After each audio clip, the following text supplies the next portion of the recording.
भाई squid game एक ऐसी सीरीज है जिसको जितनी बार देखो, जैसे भी देखो, उतनी बार एक नई डिटेल हमारे सामने आ जाती है। और दोस्तों मैंने जो डिटेल्स बार बार देखी इस वीडियो में मैं आपको वो बताने जा रहा हूँ। लेकिन दोस्तों वीडियो में आगे बढ़ने से पहले उस लाल दी गई बटन को ग्रे बटन में अभी तक तब्दील नहीं किया है तो भाई प्लीज जाके भाई कर दो, क्योंकि दोस्तों इस चैनल पे हम मूवी सिनेमा से रिलेटेड बहुत सारा कंटेंट लाते रहते हैं जो कि आपको डेफिनेटली पसंद आने वाला है। लेकिन दोस्तों वीडियो में आगे बढ़ने से पहले मैं आपको बता दूं कि भाई इस वीडियो में बहुत ही ज्यादा भारी भरकम स्पॉइलर होने वाले हैं। तो भाई अभी तक आपने स्क्विड गेम नहीं देखी है तो भाई प्लीज जाके एक बार देख लेना, फिर ही इस वीडियो को देखना, नहीं तो भाई जिंदगी बर्बाद हो जाएगी, बता रहा हूँ। इतना लाइफ खराब हो गया, इतना लाइफ खराब हो गया। So without getting any delay, let's get started.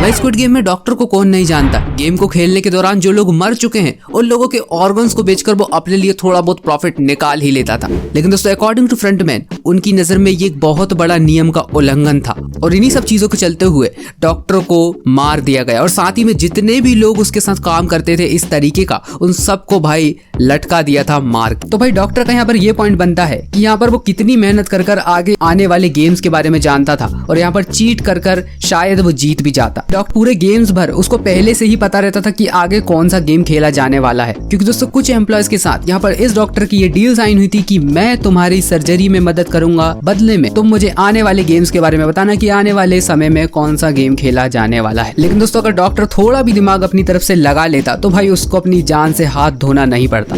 Actually दोस्तों जिस जगह पर यहाँ पर सब लोग सोते हैं, जिस जगह पर सब लोग रेस्ट करते हैं, वहाँ की वॉल्स पर एक एक गेम के बारे में डिटेल तरीके से बताया गया था, जैसे कि tug of war, honeycomb candy वाला गेम, यहाँ तक कि मेन स्क्विड गेम के बारे में भी बताया था। मतलब कि भाई सीरीज भर में जितने भी गेम खेले गए थे सारे के सारे गेम उस वॉल पर छपे हुए थे। एक प्लेयर अगर थोड़ा सा भी दिमाग लगा लेता तो वह आने वाले गेम्स को आसानी से गेस कर सकता था। भाई ओएल नाम वाले कैरेक्टर को तो कौन नहीं जानता। जी हाँ, वही दादाजी की बात कर रहा हूँ जो कि इस पूरे गेम के पीछे मास्टरमाइंड थे। एक एक गेम इनके द्वारा रचा गया था। लेकिन दोस्तों क्या आपको पता है कि शुरू से ही मेकर्स इस बात की तरफ इंडिकेशन दे रहे थे कि भाई यही करता धरता है पूरे शो का। कैसे, आइए जानते हैं। ओएल नाम कैरेक्टर से रिलेटेड हमारा पहला पॉइंट निकल कर आता है इनका नंबर 001, यानी कि इस पूरे गेम में पहला प्लेयर। और भाई जाहिर सी बात है अगर कोई इंसान पहले आया है तो भाई उसको सारी बात पहले से पता हो, ऐसी प्रोबेबिलिटी हो सकती है। और तो और दादाजी को भाई पूरा नॉलेज था गेम्स के बारे में, एक एक गेम्स के बारे में डिटेल पता थी कि किस गेम में किस तरीके से जीतना है, किस तरीके से सर्वाइव करना है और क्या टिप्स एंड ट्रिक होने वाली है। और तो और भाई दादाजी के आजू बाजू इतने ज्यादा खून खराबे हो रहे थे, इतना ज्यादा वायलेंस हो रहा था, लेकिन उनको रत्ती भर भी फर्क नहीं पड़ रहा था। भाई मेरे दादाजी के आजू बाजू से अगर चूहा भी निकल कर चला जाता है ना तो वो पंखे पर चढ़ जाते हैं, भाई इतना डर जाते हैं। और भाई इन दादाजी को देखो, भाई ये तो बिल्कुल भी नहीं डर रहे हैं। इसका मतलब दोस्तों इनको पहले से ही पता था इस गेम के बारे में। कहने का मतलब दोस्तों एक एक्सपीरियंस इंसान के चेहरे पर जो कॉन्फिडेंस दिखता है वो दादाजी के चेहरे पर भी दिख रहा था। और तो और भाई रेड लाइट और ग्रीन लाइट खेलते समय जो डॉल मोशन को सेंस कर लेती थी वो भी इस कैरेक्टर को सेंस नहीं कर पाती। चीटिंग करता है तू, चीटिंग करता है तू। मतलब भाई दादाजी को एक तरीके से इग्नोर ही कर दिया जाता। और भाई अगर ओएल नाम को अगर इंग्लिश में ट्रांसलेट कर देखें तो उसका मतलब निकलेगा नंबर 1 मैन। और भाई आने वाली डिटेल तो और भी ज्यादा अमेजिंग है। इस गेम को खेलते समय जब लोग बाहर की और गाड़ी का इंतजार करते थे और जैसे ही लोग गाड़ी में बैठते थे तो एक गैस को रिलीज किया जाता था ताकि ये सब लोग बेहोश हो जाएं। लेकिन दोस्तों जैसे ही ओएल नाम इस गाड़ी में बैठते थे तो किसी भी तरीके की गैस रिलीज नहीं की जाती थी। चीटिंग करता है तू, चीटिंग करता है तू। तो वहीं से दोस्तों हमको समझ जाना था कि भाई इन सब के पीछे ये दादाजी का मास्टरमाइंड है। और तो और भाई सीरीज में एक ऐसा समय आया था जब सारे लोगों ने ये फैसला ले लिया था कि हमको आगे इस गेम को नहीं खेलना है और सब लोगों ने क्विट कर दिया था।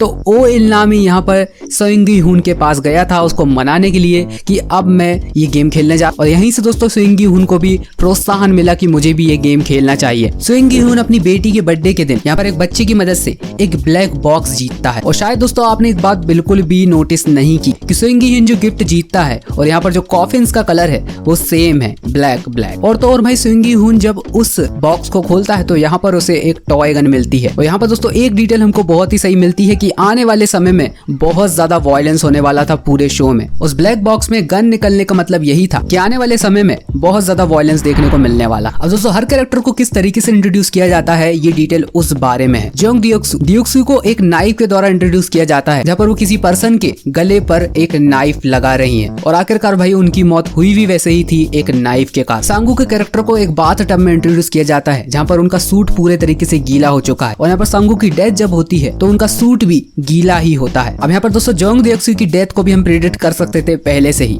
कि भाई जैसे ही वो ब्रिज के नीचे गिरते हैं लोगों से बचने के लिए, यहाँ पर वो जैसे ही नीचे गिरते हैं और यहाँ पर उनकी जो डेथ होती है स्क्विड गेम में वैसे ही होती है। वो एक लड़की को धोखा देते हैं और वही लड़की उनको ले डूबती है। तो भाई इनकी डेथ से रिलेटेड जो डिटेल्स थी वो हमको पहले ही शो में बता दी गई थी, लेकिन दोस्तों हम समझे नहीं। बाकी दोस्तों आपने ये चीज देखी थी या नहीं देखी थी नीचे के कमेंट बॉक्स में बताना बिल्कुल भी मत भूलिए। भाई सुंग जी हुन पहली बार रेस्ट ट्रैक से पैसा जीतता है और उस पैसे का अमाउंट पता है आपको कितना होता है? 4.5 मिलियन। और तो और सुंग जी हुन का जो कैरेक्टर का नंबर होता है वो भी 456 होता है। तो भाई ऐसा हो सकता है कि ये इस डिटेल को यहाँ पर बता रहा हो कि इसमें जो प्राइस जीता जाएगा वो भी 4.45.6 बिलियन। अच्छा दोस्तों स्क्विड गेम में जो काम कर रहे एम्प्लॉयज को आपने ध्यान से देखा है, हर एक के चेहरे पर एक अलग ही तरीके का शेप है। यहाँ पर की सर्कल रिप्रेजेंट करता है वर्कर्स को, ट्राइंगल रिप्रेजेंट करता है सोल्जर्स को और स्क्वायर रिप्रेजेंट करता है मैनेजर्स को। और भाई इन एम्प्लॉयज का जो आइडिया है वो मेकर्स को एंट कॉलोनी से आया था। अच्छा दोस्तों जैसे ही प्लेयर्स को एक गेम से दूसरी गेम में ले जाया जाता था तो भाई यहाँ पर एक बहुत ही मिस्टीरियस और एक टेढ़ी मेढ़ी जगह आती थी जहाँ पर सीढ़ियां लगी रहती थी और उन जगहों से चलकर प्लेयर्स अगले ग्राउंड की तरफ जाते थे। एक्चुअली दोस्तों आप जो सेट देख रहे हैं वो एक पेंटिंग से इंस्पायर्ड है जो कि एमसी ईचर्स ने बनाई थी और इस पेंटिंग का नाम है ईचर्स रिलेटिविटी। और यहाँ पर दोस्तों ये इस चीज का इंडिकेशन है कि यहाँ पर नॉर्मल लाइफ में जो रूल्स अप्लाई होते हैं वो इस गेम में अप्लाई नहीं होते। अच्छा दोस्तों आपको पता है कि प्लेयर की यूनिफॉर्म स्कूल यूनिफॉर्म से इंस्पायर्ड है और इस बात को खुद डायरेक्टर ने सामने लाया। वैसे दोस्तों इस तरह की ड्रेस में एक शॉर्ट्स को भी इंक्लूड किया जाने वाला था लेकिन उस चीज को हटा दिया गया क्योंकि बहुत ज्यादा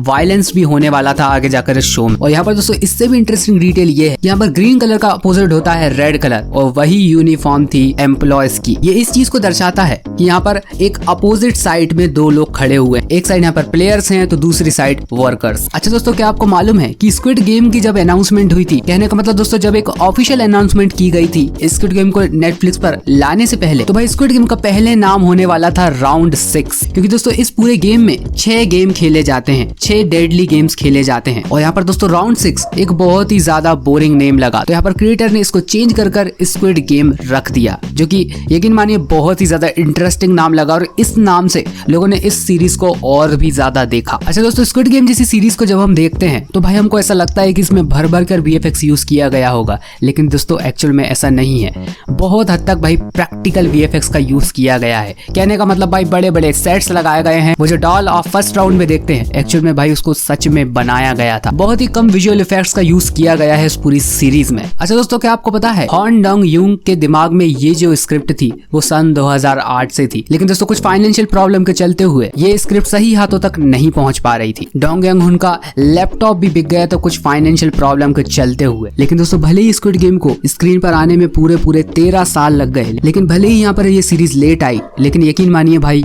बहुत ही सही आई। आज ये सीरीज की इतनी ज्यादा पॉपुलैरिटी है कि भाई ये हर देश में हर लैंग्वेज में अवेलेबल है। So that's it for today guys. लेकिन आप इसमें से कितनी डिटेल जानते थे उससे भी नीचे के कमेंट बॉक्स में बताना बिल्कुल भी मत भूलिए। लेकिन दोस्तों स्क्विड गेम की सीजन 2 का हमको तहे दिल से इंतजार रहेगा। बाकी दोस्तों इस वीडियो के लिए मैं आपसे इजाजत चाहूंगा। मुलाकात होगी आपसे अगले एक ऐसे धांसू वीडियो में, तब तक के लिए बाय।